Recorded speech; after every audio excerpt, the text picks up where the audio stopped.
सम्मान्य निर्णायक गण एवं उपस्थित साथियों, मैं सीआईएसएफ से उप निरीक्षक आशुतोष कुमार आज के इस वाद विवाद के विषय मानव अधिकार का अनुपालन करते हुए देश में आतंकवाद एवं उग्रवाद से प्रभावी तरीकों से निपटा जा सकता है के पक्ष में अपना मत एवं विचार प्रस्तुत करूंगा। सभापति महोदय, इस विषय को प्रारंभ करने से पूर्व मैं भूतपूर्व मुख्य न्यायाधीश एवं राष्ट्रीय मानवाधिकार आयोग के पूर्व अध्यक्ष माननीय श्री के.जी. बालाकृष्णन के उन वाक्य का उद्धृत करना चाहूंगा जिसमें उन्होंने कहा है कि मानवता को बनाए रखने के विषय में हमारे सुरक्षा बलों के विचार एवं भूमिका पूरी तरह से स्पष्ट है एवं केवल तुच्छ मानसिकता वाला व्यक्ति यह सोच सकता है कि सुरक्षा बलों के द्वारा मानव अधिकारों के सम्मान करने से हमारे राष्ट्रीय महत्व को खतरा उत्पन्न होगा। 10 दिसंबर 1948 के सार्वभौमिक घोषणा पत्र के अनुच्छेद 3 तथा मानव अधिकार संरक्षण आयोग 1993 के सेक्शन 2D में भी यह स्पष्ट वर्णन है कि प्रत्येक व्यक्ति को एक सम्मान पूर्वक जीने का अधिकार है। महोदय, राष्ट्रीय मानवाधिकार आयोग के पूर्व अध्यक्ष माननीय श्री J.S. वर्मा ने इसी मंच के माध्यम से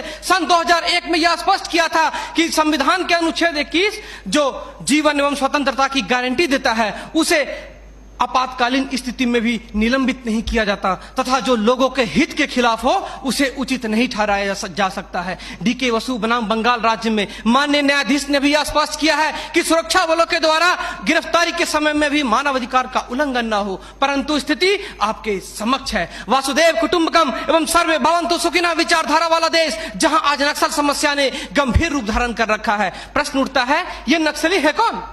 समाज के सबसे शांत, शहरों से दूर जंगलों में रहने वाले तथा खेतों के माध्यम से अपने जीवन यापन करने वाले वो लोग जो अपने पूर्वजों द्वारा दिए गए धरोहर को बचाने के लिए सरकार के खिलाफ हथियार बंद हो गए हैं और अंततः ये लोग नक्सली बनने पर मजबूर होते हैं। महोदय, आधुनिकीकरण के नाम पर उन गरीब आदिवासियों की जमीनों को छीन ली गई तथा उन्हें मजबूर कर दिया बंधुआ मजदूर बनने पर, किंतु आज उनकी अधिकारों की कोई बात तक नहीं करता। मन समर्पित, तन समर्पित और यह जीवन समर्पित। मैं पूछता हूं, देश की धरती तुझे क्या दूं, क्यों दूं और किस लिए न्यौछावर करूं अपना सब कुछ तुम पर? क्या इसलिए कि मुझे देशद्रोह जैसे शब्दों से नवाजा जाए या इसलिए कि मुझे फर्जी इनकाउंटर में मार दिया जाए? जी हां अध्यक्ष महोदय, कुछ ऐसा ही समय था जब माननीय सूबे लखन भैया सेहराबुद्दीन तथा तुलसीराम प्रजापति को फर्जी इनकाउंटर में मार दिया गया। यह कैसी विडंबना है महोदय। हमारे विपक्षी साथी द्वारा मानव अधिकार का संरक्षण किए बगैर ही राष्ट्रीय सुरक्षा की बात करते हैं। जब आम लोगों का कोई अधिकार ही नहीं हो तो इस स्थिति में राष्ट्रीय सुरक्षा का क्या मतलब? मैं पूछना चाहता हूं अपने विपक्षी साथियों से,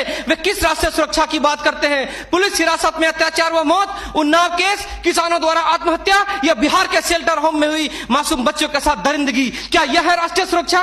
राष्ट्रीय सुरक्षा का अर्थ सिर्फ सीमा की सुरक्षा नहीं बल्कि सीमा के अंदर रह रहे व्यक्तियों की सुरक्षा से भी है। अपने हक को मांगे जाने पर लोगों को नक्सली तथा आतंकवादी करार दिया जाता है तथा यह सुरक्षा देने वाले पुजारी आईपीसी की धारा 124A के तहत गिरफ्तार कर उन्हें देशद्रोह का मुकदमा चलाते हैं, फिर फर्जी इनकाउंटर में भी मार गिराते हैं। जबकि सुनील बत्रा बनाम दिल्ली प्रशासन में माननीय न्यायाधीश ने स्पष्ट किया है कि फर्जी इनकाउंटर हत्या के समान है।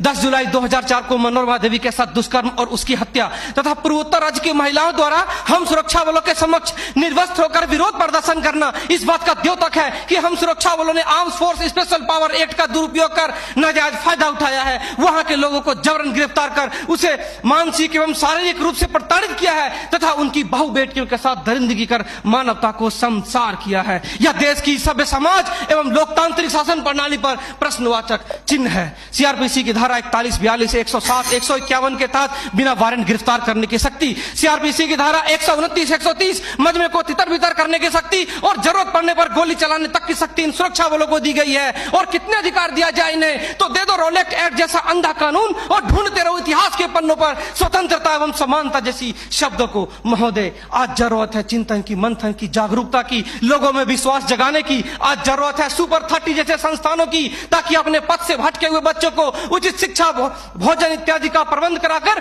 उसे विकास के सही मार्ग से जोड़ सके।